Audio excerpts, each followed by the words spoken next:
All right, the hotspot continues right now, and we are going to the KOM News Zoom room where we are catching up with our friends from the Department of Youth Affairs. We, of course, have the agency's director, the one and only Melanie Brennan. Hello to you.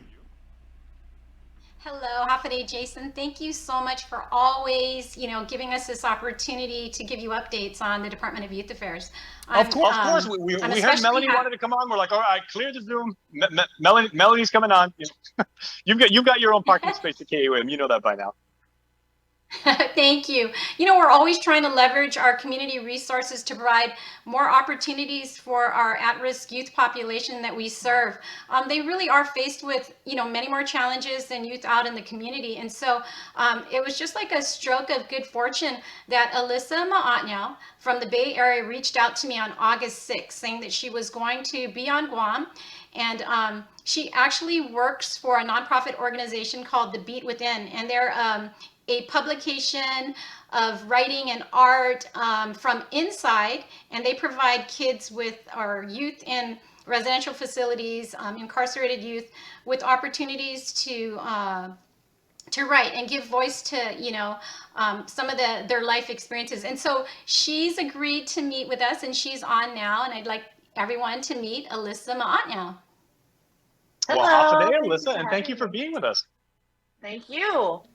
We're very, very, very proud and pleased to have you along for the show. And what does it mean for you to be able to work with DYA? Because I know Director Brennan was telling me, like the last time when we had her here, that a lot of people maybe, unfortunately, or there's a misconception about DYA that they just think, it's a juvie program. And certainly that is not the case. It's a wonderful organization that has programs that give youth opportunities, really does a lot of mentorship and does a lot of empowerment to our youth.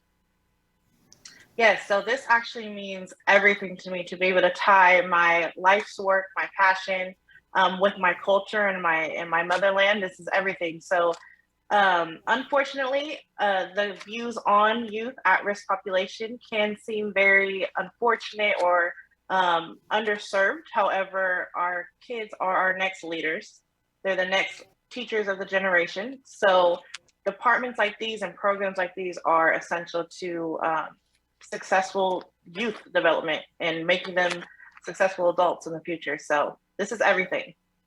Now, of course, we here on Guam, family, of course, means everything to us. Family and respect. I mean, those are the two biggest virtues we have as, Guamanians. So what message do you try and really marshal to young people that, telling them about, you may not realize it right now, but, we're literally handing over society, and we're handing over responsibility and shepherding of the island to you. And so you guys have a lot on your plate, but we know you can do it. How do you get that message across?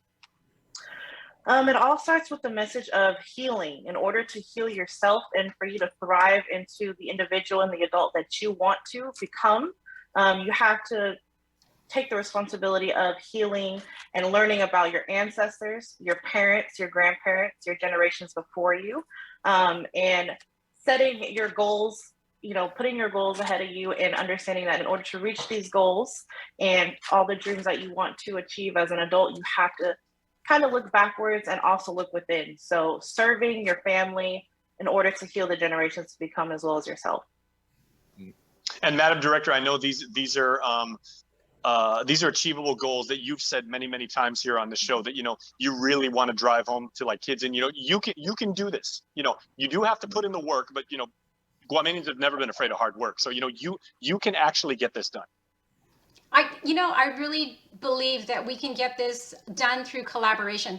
I don't think that a single government agency can be responsible for, changing the trajectory of all youth. And so really it's about getting the community together.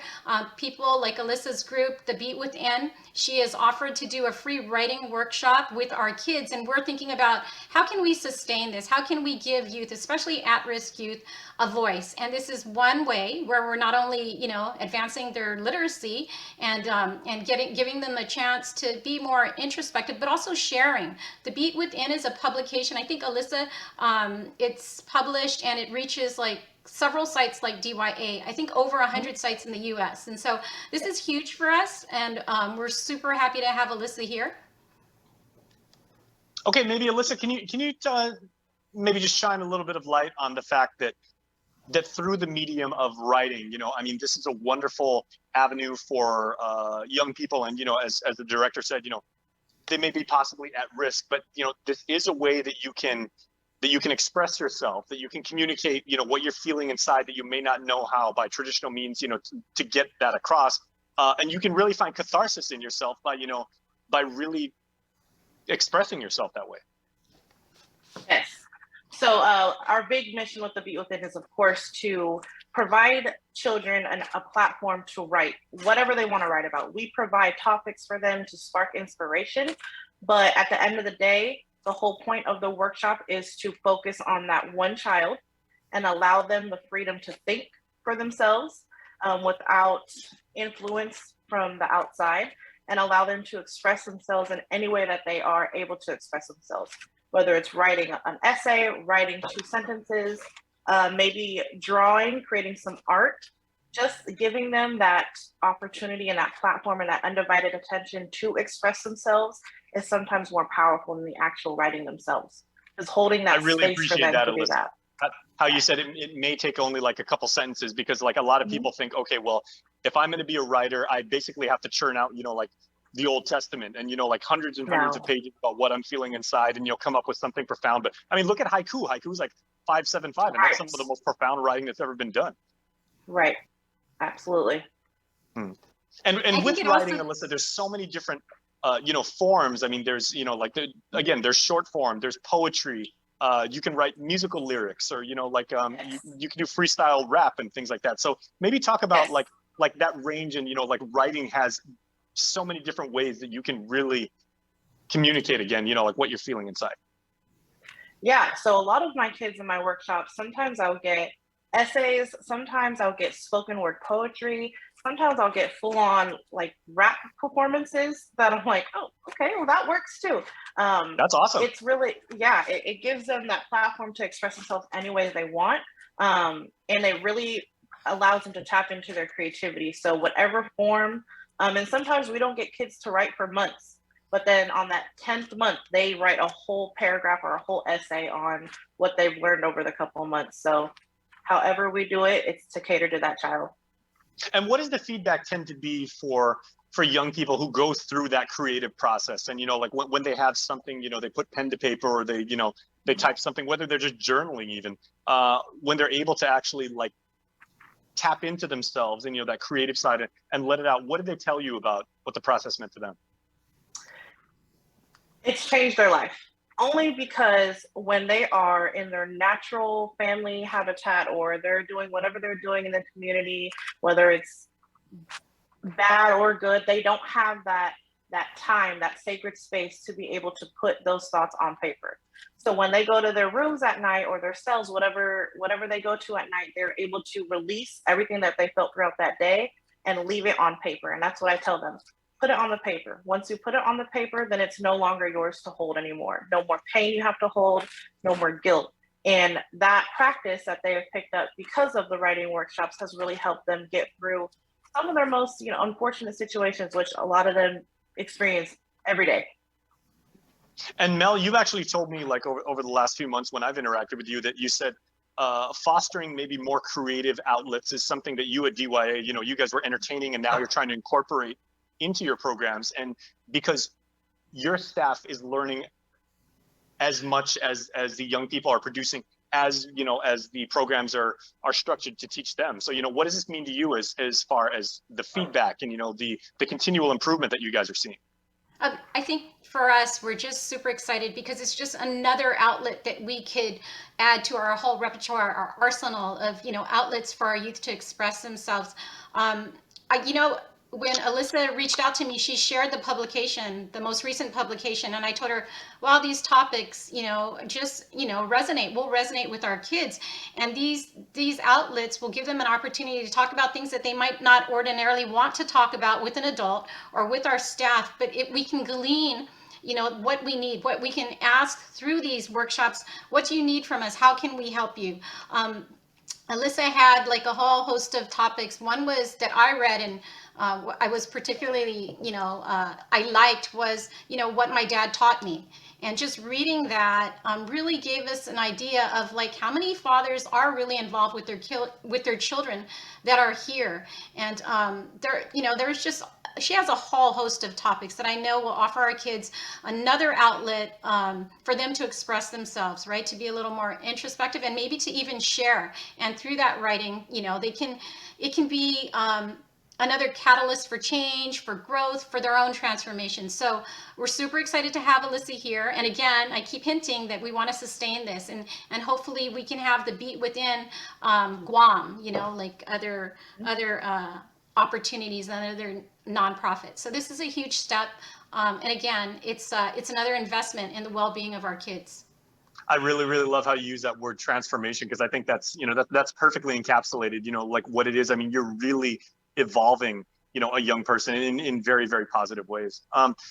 Alyssa, can I ask now from the converse side of the coin, right? Like the flip side, what pushback do you get when you're trying to introduce this new medium to young people? And, and admittedly, you may get some kids who are like, too cool to write, right? They may have that kind of thing, or what do even some young people say very honestly, like, that's too hard. I don't know how to do that. Like that's an art form that I'm just not blessed in that way. How do you actually engender them and to really pull it out of them? Because everyone can do this.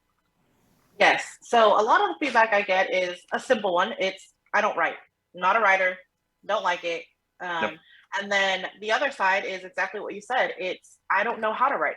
I'm amongst all my peers who know how to write, and I don't know how to write. I don't know how to articulate. I don't know what I want to say. Can you help me? And again, it's not so much about the actual writing. It's about the conversation and the holding the space. So if you're telling me you don't like to write, okay, well, that's fine. Well, let's talk. Let's talk about that topic. Express yourself verbally.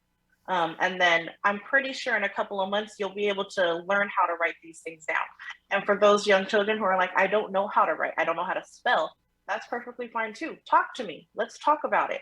And you know what? I can sit here. Here's a dictionary. We'll work on it together. It's not about what's grammatically correct. It's not about anything like that. It's, here's a sacred space that's dedicated to you to express yourself in any way you know how. Eventually, we will always get it on paper. Okay, can we talk about that for a second? That just opened, something in my mind right now, because we live in a time where especially young people, and I'm all about the written word, right? I mean, I love to write, I love to read wonderful things, but young people these days are, I mean, they're all about, the camera. And right, and they, their entire existence is predicated on their phone. And some kids are actually very, very good and much more comfortable at just, like doing a narrative where they're just like recording themselves on the phone. Do you incorporate that maybe into your teachings and say, like, if you're more comfortable, like doing a TikTok style video or a Snapchat or Instagram story and everything like that, that will work too? Yeah, so we've actually, these are of course going to be for my community groups, not my incarcerated youth. But community groups, I'm always willing to get social media incorporated and whatever media that they are comfortable in, that they can express themselves in. We love doing that. We love doing special features in our magazines for that. But at the end of the day, not only are you writing, you are inspiring other children. So I say, I know that you may not like to write, it may not be your hobby, but however, when you put something, anything on paper, there's another child in another country, in another state that's going to read your words, and they feel like that's exactly how their life is as well. And you have the power to change other children's minds. And that, giving these kids that empowerment, that is what really changes the game for these kids. Then they realize that I do have power. I don't need to know how to write an essay, but I do know how to express myself to inspire the next person. And that's going to create a leader for our generation. And many kids will actually discover they have a superpower. It's like, wow, I never Absolutely. realized that I could impact somebody who I've never met before, like you said, on the other side of the world, just with my thoughts and my words. Now let me ask you, and I'd like both of your opinions on this, ladies.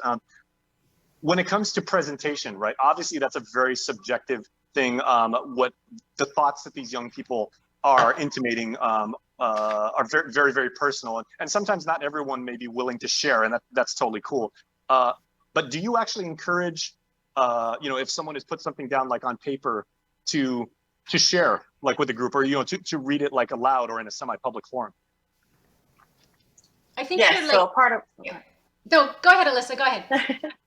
so a part of my actual workshop, it's about an hour. And at the end, we give them the time to write. And I always give them at least probably 10 to 15 minutes for someone to share theirs. And it could be a room of no one wanting to share, but we are going to get one person at least to share. Once one person shares, it's going to be a ricochet effect, and then they'll inspire each other to share. Next thing you know, we have a whole classroom that can't wait to share. So absolutely, I like to encourage them to share their work, stand up, present themselves to their peers in a professional and respectful manner every time. And Mel, I know this is probably right up your alley, because one thing that you've always said is, when DYA like really tries to connect and reach with young people who may be going through something, you're not in this alone. We're going to heal together. We're going to fight together. We're going to grow together. We're going to make Guam better together. That's exactly the truth. And with Alyssa saying how in a classroom setting, most kids, I mean, even in a regular classroom setting, most kids initially don't want to share. So it's especially so, in an incarceration and a correctional setting, they don't want to share at first. But as soon as the first person does it, then the floodgates open and they're willing to share. So what this publication does is we can bring it into our correctional facility. We can share it with the kids. They will know that other kids in their similar situations have also shared. And I think that's what helps, drive them to want to share as well. So, and also just seeing something that they wrote being published is like huge. It's a success that we can offer them. And so, I just think she runs an incredible program, and I can't wait to be able to share some of our essays with you, Jason. That's why you're the director, Mel, because you're so brilliant. Transformation and success. It's a wonderful. It's a very, very circuitous cycle. It's a win-win. Yes. It is. It definitely Absolutely. is. Okay, so before I let you ladies go, can you please give us any more like contact information, maybe even Alyssa, where people can follow you, maybe on social media, if they'd like more information? Yes, so you can actually check out our website, thebeatwithin.org. You can check us out on Facebook and Instagram at The Beat Within. Super simple. Yeah, all social media platforms are there. And I can't wait till Guam. Guam is one of is known to be on the beat within. So thank you, Jason, for the opportunity. Well, Yes. the pleasure is all ours when we have awesome people coming on the show that are doing just absolutely amazing, positive things in our community. Ladies, we are really, really in your debt, and and it's an honor for us to have you on the show. So that's Melanie Brennan, the director of the Department of Youth Affairs, and Alyssa Maanyao, teaching young people how to tap the creative spirit within themselves and really get some healing and inspire others. So ladies, you guys are really doing the Lord's work. Thank you so much for having me. I appreciate it. All right, have a wonderful day. Josh, too. thank you so much. Please stay tuned, There everybody. is more Hotspot when we return right here on KUN.